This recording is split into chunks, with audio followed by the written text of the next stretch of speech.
Okay.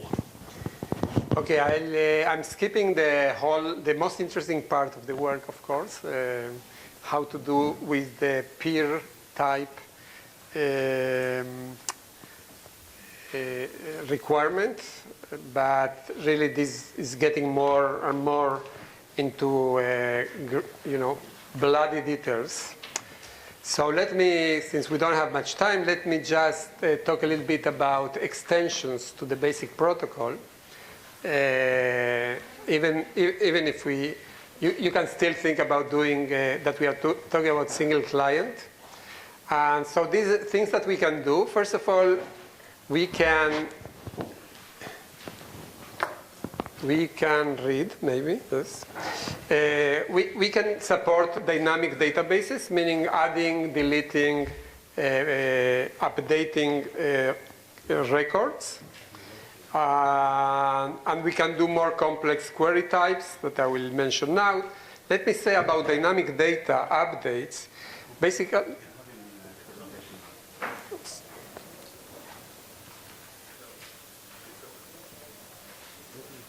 sorry. So, so we can add, delete, modify. This part of the work is not too interesting. Essentially what we do is we build a separate database in which we take care of modifications of the data. And we have to be careful so that there is no too much leakage coming from this separate database. If you add a new record, okay, if you added a new record yesterday and tomorrow the server is touching it, the server will know that this is a new document. So there is leakage like that, but you want to avoid leakage about relating keywords that you already know from before with keywords in the new documents. But anyway, there is nothing too interesting going on there. One element I do want to stress, which is important, we support caching. Caching means that a client that received a document in a given query, if that document is part of the result set for another query, the client can identify that that is the case. Okay, so what happens is that the client will not fetch the same document twice. And this is very important for leakage because one of the main sources of leakage is actually repetitions or intersections between result sets. So I was giving an example. If you have range queries and you have an intersection and you asked the same document in the two range queries, you know that that document is in the middle of the range or something like that. An interesting aspect of this caching mechanism is that since we also support changes, updates, then if the client got the document in the past, but in the meantime this document changed, in that case he wants to get back the changed document. So we also support a way for the client knowing not only that it cached, but only if the current document is the same that he had before or different one. Now, as for complex queries, so we do range queries, and I will talk a little bit more about that.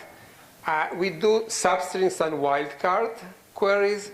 For example, you have some examples there about all kinds of queries that will return encyclopedia.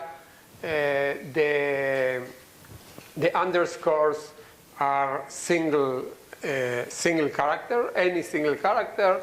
The percentage is just any number of characters. And actually, from the point of view of algorithmic point of view, actually doing this thing is more challenging. But I will not talk about that because it's so challenging that I will need more time to talk about that. Just to give you a rough idea, we have this approach of checking if some keyword is in a document by computing some hash function and looking at the value of the hash function in some set. So now, instead of looking whether some value is in a document, we also look of whether that value is in the document at a certain position. And then we use some homomorphic properties of exponentiation to actually resolve the question. Basically, what we can do more generically is giving two elements. In this case, is a 3-gram. 3-gram is a substrings of length 3. Given any two 3 grams, and a value delta, give me all the documents where these two 3 grams are at distance lambda, okay, or delta, whatever the letter we used. So, for example, if you want to search for Charan, which is part of Charanjit, my running example here is, you're looking for Charanjit, so you have 3 grams Charan that you have pre-processed, and then you ask for the question, give me all the documents where Cha and Ran are at distance 3. I mean, and at the same time you can ask, for example, given 2 words, give me any document where there is that bar and university are at distance 2. Yeah, so I will get Bar-Ilan University and Bar Zayt University and any Bar something university. So we can actually also resolve proximity queries, including phrase queries. Okay, so all of that can be done using the homomorphic properties of exponentiation. But something that is somewhat less interesting from the pure algorithmic point of view is range queries. But I want to mention range queries because, it seems like you need to use order-preserving encryption to do range queries, or you need to do some interaction, some rounds of interaction. Actually, you can do range queries very easily by reduction to our Boolean query processing. Actually, basically, what you do is you reduce range queries to disjunctions. And the idea is simple. You think, conceptually, you think about all your values, your numerical values. So you have a column with numerical values, salaries, whatever. So you think about all your values as part of the leaves of a tree. Now you build a tree, and for every value, you add log n columns to your database, where every value is identified by the nodes between the value, which is a leaf, to the root. So for example, for the value 101, you identify it as being 101 at level 0, 10 at level 1, and being 1 at level 2. So basically, you identify each value by the path from the value to the root. And when you want to do a range query, so for example, you want to query between, give me all the values between 001 and 111, what you do is you find a cover in the tree, meaning nodes that cover the range that you are looking for. In this case, the cover will contain the value, the leaf 001, the value 0, 1 at the level height 1 in the tree, and the node 1 in height 2. So you find the cover, and basically what that cover means is that now you can ask for all these values as a disjunction. Give me everything that is under the node 0, 0, 1, or under the node 0, 1, or under the node 1. And in the actual implementations, these are basically keywords.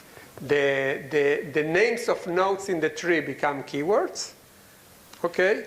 And asking for give me all of those values under some subtree is exactly as saying give me all the documents where that particular value exists. So for example, in your range, you will return 0, 1, 1. Why? Because 0, 1, 1 will have written in its height 1 entry a node that is part of the cover. Okay? So anything under this thing will be returned. And this doesn't mean that all the values have to be there. Okay? This tree may be very sparse, and the tree is never actually built. But what we do build is for every existing value, we write down the path from it to the root. Hugo. Did you look at what the leakage means in this context? Yes. So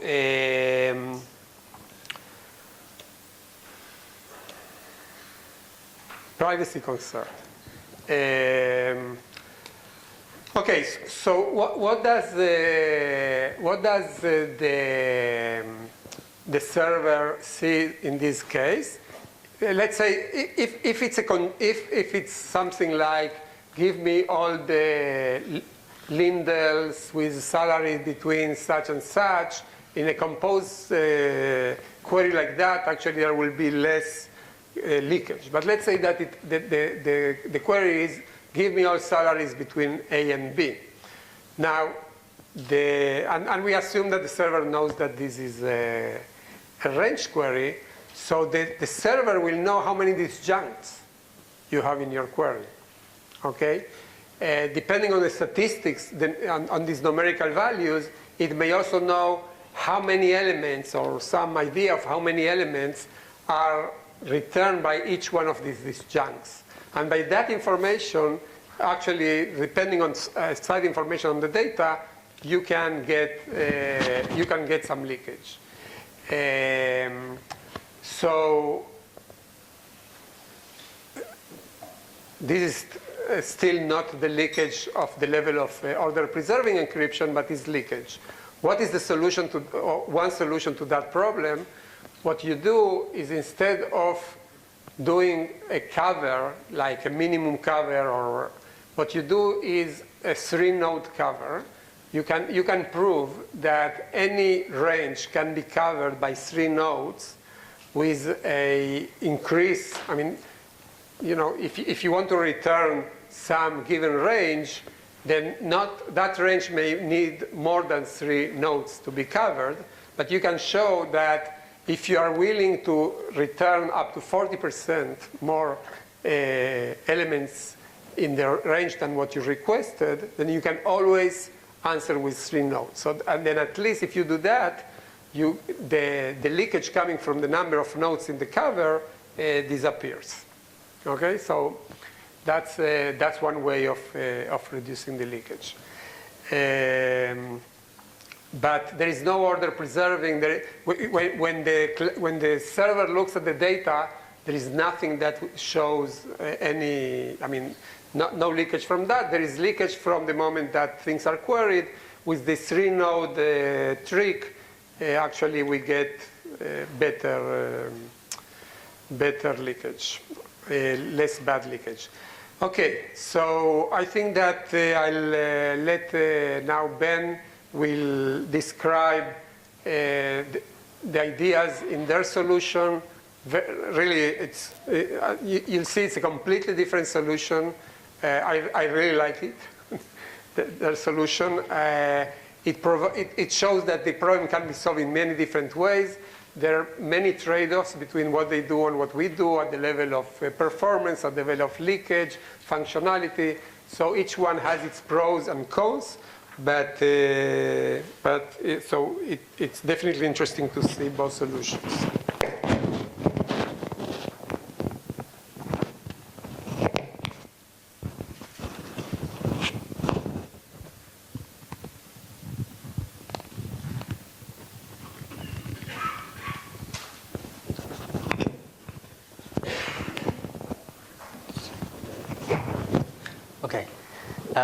So thank you, Hugo, for asking me to talk for a little bit about blind seer. I'm not going to describe all the details about the system, but I'll just describe the basic techniques about this system and just to show an alternative approach to solving the same problem. So let's see, hold on. Perfect. So this talk is based on two papers. The first was just presented the blind seer system in its first form, and the second one improved the security to deal with malicious participants. And so the system is called blind seer, Bloom filter index search of encrypted results, because its basic search index, instead of an inverted index, is a tree of Bloom filters. So first I'll talk about the basic primitives that are used as the building block for the system. So a Bloom filter is a representation of a set. If you have a set of words, then you can represent it by having an array of bits associated with a set of hash functions. And to insert a word into a Bloom filter, say you're going to insert the word X, you would compute the k hashes of this word. The k hashes point you to k different indices of the Bloom filter, each of which you set to 1. So if you're going to now look up a word, then you would compute the k hashes of this word and check the indices that the hashes point you to and see that they're all 1. So you can see that this guarantees no false negatives. However, due to collisions of hash functions, you can get a false positive result. And that's the reason for using k-independent hash functions. Actually, you can use pairwise independent hash functions. So you get a bound on the false positive probability. And so just as an example, if you were going to set the length of the Bloom filter to be 30 bits for all the words that you're going to insert, then you can get a false positive rate of 10 to the negative 6, approximately.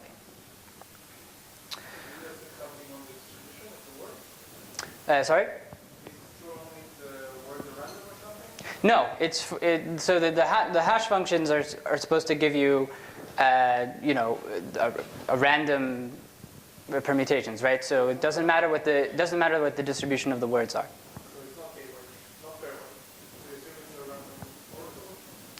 Oh, when I was saying the k hash functions, the hash functions can be pairwise independent instead of completely independent. Yeah. The analysis is trickier, though. So now I'm going to describe the idea about masking a Bloom filter. So that imagine the setting is now that the client has a Bloom filter that represents his set of words, and he wants to now store this Bloom filter on the remote server, and he wants to be able to now look up words securely in this Bloom filter without the server knowing what he's asking for. So the idea is very simple. We're just going to encrypt the Bloom filter by masking it with a pseudorandom pad. So say that the client holds a secret key. We use a pseudorandom generator to stretch the key to a pad that's the length of the Bloom filter. And the client will send to the server simply the XOR of this pseudorandom pad with the Bloom filter. Now, in the outsourced private information retrieval setting, you can imagine that the owner will form the two shares of the Bloom filter, so to say, and we'll give one to the server and give the key to the client. And how can you now do a private lookup in this masked Bloom filter? Well, Now this is actually part of the leakage, but we're going to live with the fact that the client is going to leak what the hashes of the keyword, the hashes of the keyword. So if the client can send these indices to the server, then we can build a very, very small circuit which is just going to look at the k indices, and it's going to, for each index, we need to compute the XOR of the bit that the server has and the bit that the client has, and that gives the bit of the original Bloom filter. And then we need to take an AND of those bits, and if the AND of those bits is equal to 1, it means that the word is inside the Bloom filter. So we're going to use secure function evaluation to run this computation, and only the client will learn the output. So because we're expressing this as a compact circuit, it's the most natural implementation of SFE to use would be Yau's garbled circuits. And in fact, the bottom layer of the circuit is all XOR gates, so if we use the free XOR technique for garbled circuits, then we save a little bit. So we'll only have k-1 non-XOR gates in the circuit.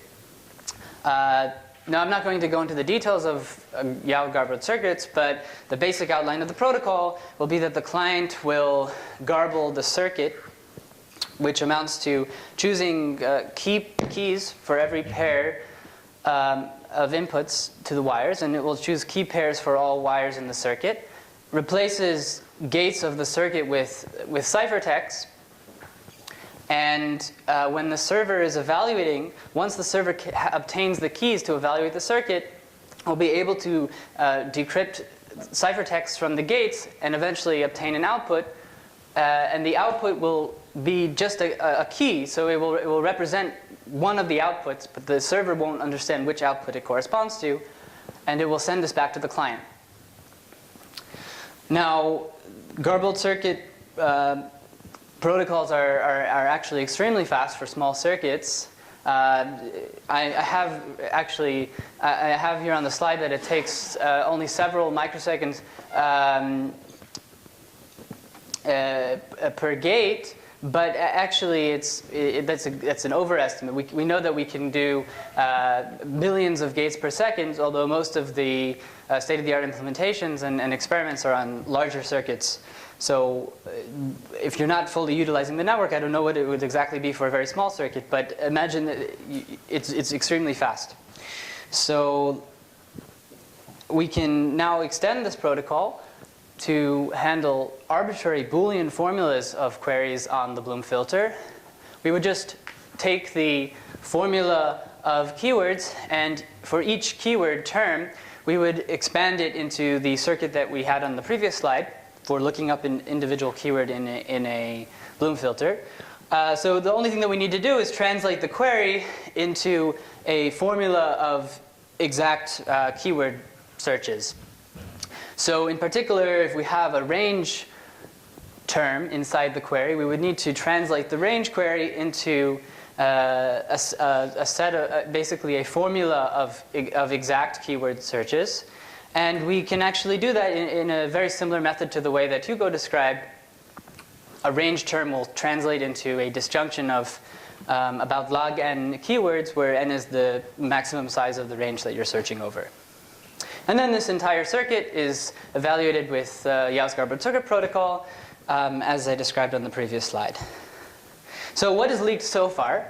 We're only talking about the basic building block that we're going to use to build a database index. But so far, we're leaking deterministic hashes of the keywords. So the hashes should be cryptographically strong, but in particular, you'll learn when the queries are repeated, or you will learn when a keyword term is repeated in the query. And second, the logical structure of the query, not the individual values of the gates, but the logical structure of the query is revealed because we're using Yau's garbled circuit protocol. Now, that actually can be hidden if you use a universal circuit, but that will have a efficiency cost because general universal circuits tend to be expensive. So how are we going to use this to build an index? So first I'll describe the plain text index. It's a Bloom filter tree index. And the basic idea is that you'll have a tree where the top node of the tree indexes all the keywords in the database, and then each of its children nodes indexes a portion of the database. And so on and so forth until you get to the leaves, where you have a Bloom filter that only stores the keywords corresponding to a record in the database. Right, so if you were constructing this tree from the bottom up, you'd take all your records. For each record, you'd insert all the keywords into a Bloom filter. Then on the next layer, you'd take all the children and you'd put all their keywords into another Bloom filter until you get to the top node. And when you're going to do a search in this tree, you would take your query, you would start at the top node, you would evaluate the query on the top node. If the answer is yes, then you would proceed to the children. If the answer is no, then you don't look at any of the children. And you proceed until you reach the records that satisfy the query. So it gives you sublinear search time in a certain sense. Well, you will, on disjunction queries, the work that you do will be proportional to the number of results. So that is asymptotically optimal. On a conjunction, the work that you're doing is going to be proportional to the number of results for the most selective term in your query, right? So you will have paths that you abandon on the way down, but we can at least say that the work that you do is bounded by the term in your query that is returning the least number of results. No, I did lie to you a little bit. This doesn't work for an arbitrary Boolean formula. It wouldn't work if your query contains negations. Does anybody see why? So say that your query is, I want to find all records that do not contain the keyword Obama. Well then, if there is a record in the database that does contain that keyword, then your top Bloom filter the query would return false on the top Bloom filter.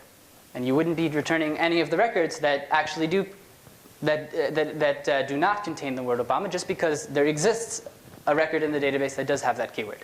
So, but fortunately, we can get around that because we can translate any negated term into a range term instead. Right? So if you had the example I have here, if you have not income is equal to 200, you can replace that with income is less than 200 or income is greater than 200.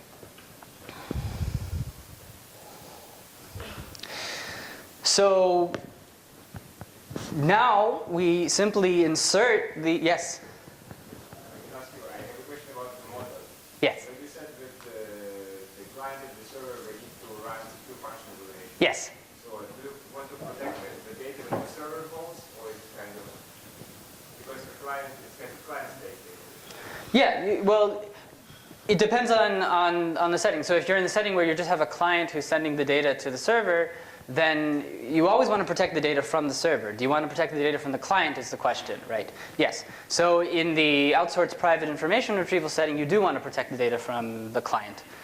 So in that setting, right, there's another party that's preparing this index or preparing these encrypted Bloom filters. Mm-hmm. But okay, so in what you do you need this protection from malicious client or not? Yeah, well, in this basic setting here, the client is assumed to be semi-honest. But in the extension, you would want to consider malicious clients, and you would want to consider whether the client is able to access records that they're not supposed to access. But then you'd have to have some form of a policy restricting what the client can ask for. And that is an add-on that I will describe towards the end. Is that answering your question? Okay. So, right. So we'll replace the records, of course, with encrypted records, encrypted under some key. And the records of the tree are going to be permuted randomly. And now we want to replace each Bloom filter with a masked Bloom filter. But we don't want to reuse the same mask for each Bloom filter. So beforehand we used a PRG to stretch the key. And now we'll just use a pseudorandom function, and the client or whoever is preparing this encrypted index will mask each Bloom filter by evaluating the keyed pseudorandom function on an identifier of the Bloom filter in order to produce a masked Bloom filter for that node. And then in the search, the query will be evaluated on each node using the secure function evaluation protocol that I described earlier. Now, there are many optimizations to this. You can parallelize the search. You can, so notice that every time depending on the degree of the tree, right, you will be, here the degree is 10, you will be evaluating multiple circuits at once, so you can batch all those together to reduce not only the round complexity of this protocol, but also to better utilize the network. And you can, in fact, you can batch more. You might be traveling farther in the tree than you need to, but there's some trade-offs between efficiency of utilizing the network and the number of Garbled circuit protocols that you're actually executing. But and of course, there's pre-processing of OTs. I'm not going to go further into any of those optimizations. So what I do want to talk about is the leakage in this protocol. So it's a little bit perhaps obscure to understand what does it mean to leak the traversal pattern in a tree, but so I'll try to sort of give some intuition of how that compares to the types of leakage that Hugo was talking about. So the server sees the search path in the tree index, and the question is what can be inferred. So for a single term query, or more generally for the disjunction queries, this is equivalent to learning the result pattern, right? Because what will the pattern be for a disjunction query? You just look at all the records that satisfy the query, and for each of those records, you just construct a path from the root to the record. But however, if you have conjunction queries, say you have an AND of two keywords, then you may have abandoned paths in the tree, right? Because you may have some portion of the database that contains two keywords, but when you travel down a little further, because there's no individual record that actually contains both those keywords, at some node down this path, you'll terminate the search. So what information do you learn from that kind of pattern? Well, you can think of this pattern, another way to think about this pattern is it's an intersection of the traversal patterns of each of the individual terms. And so it seems that you're getting less information than you would be if you were learning the result patterns of each individual term. And the question is, how much less? And this is still, so to say, an open question.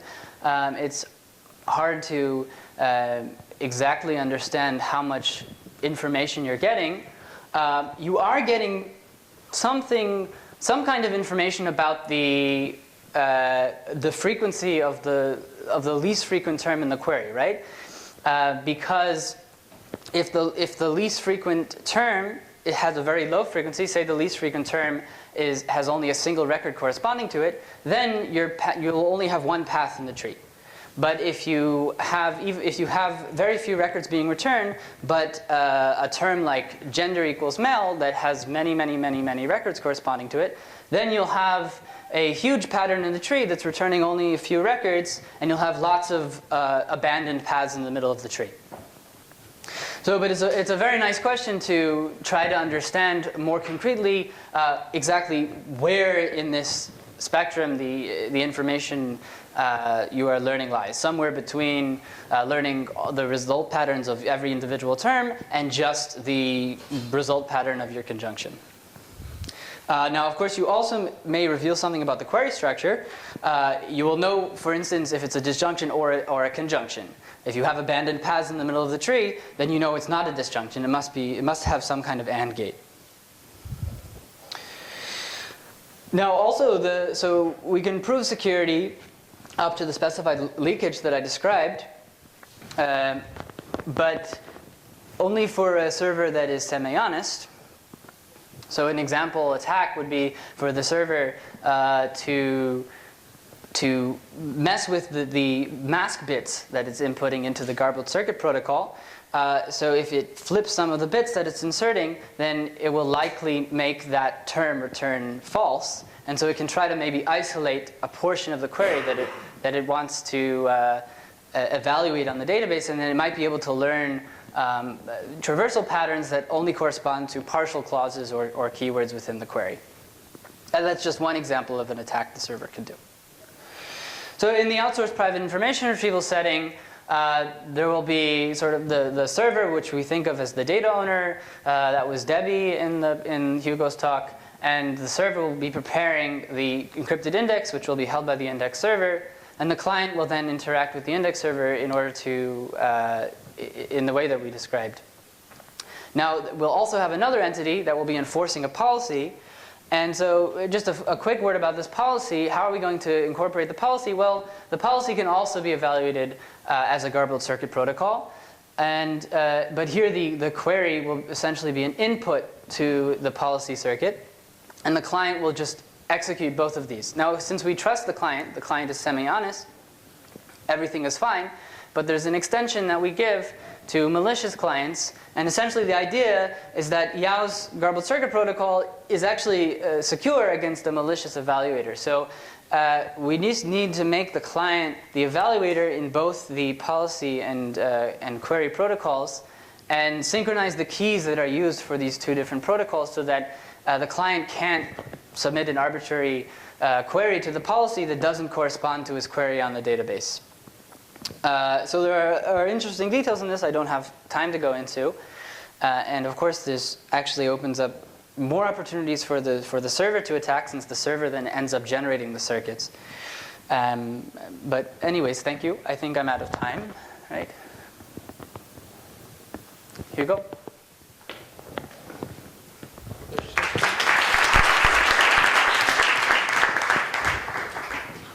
Yeah. We need this.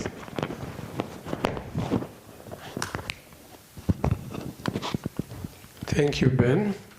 Actually, when I was preparing these talks, I asked for the slides from Vlad and Tal, and actually they say, well, ask Ben. So I asked Ben, and Ben said, by the way, I will be there too. So I said, okay, makes more sense if you talk about this. So, yeah, it's very interesting to compare these works. They are very different. They basically trying to solve the same problem, but with very different approaches. And actually, I think that's very nice. It's part of the good things about this project. There are different ways of attacking it. Maybe because none of these forms is very satisfying, but we need to keep trying. So let me just give some closing remarks about the state of affairs here. This is an area with many, many challenges, a lot of work to be done. No question that maybe the main issue here is all issues related to leakage. We have to live with imperfect solutions. Part of the imperfection is inherent, even though it's counterintuitive. But as in the case of order-preserving encryption, there is some leakage that comes, even if you had the ideal notion of an order-preserving random function or random or order-preserving function, you already have leakage, and in some cases too much leakage from there. We see this in different settings, like the leakage on the least frequent element. So, the first reaction about these leakages is, oh, we don't like that, or you should do something better about that. So one of the challenges is understanding really the fundamental limits and the trade-offs between performance and leakage.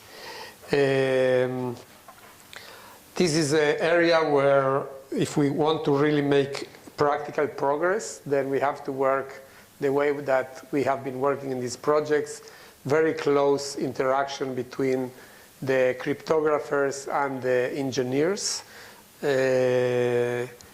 And at the same time, maybe I don't have to remind this audience about this, but I will still remind you, so you remind others too. Even when you go to the most practical problems and the most engineering-oriented problems, don't forget the proofs.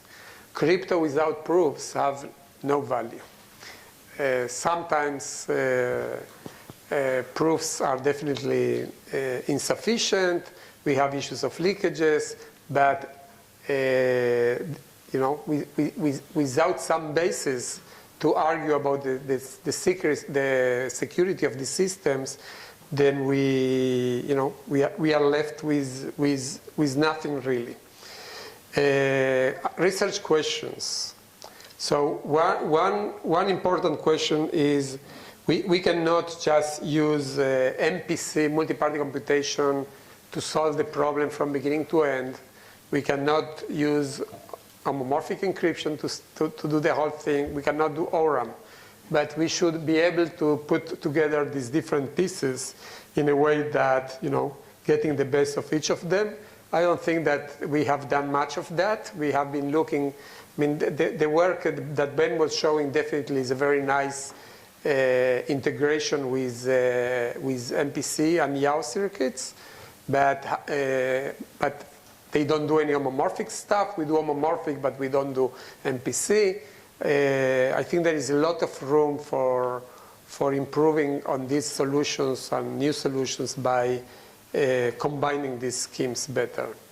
For the more theoretically oriented people, the fundamental limits of leakage and computation, I would definitely like to see more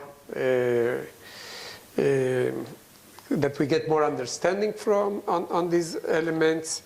The problem number one, the one that I call semantic leakage, how do we go from the formal leakage that we can prove to actually understanding what does that leakage mean in a given application.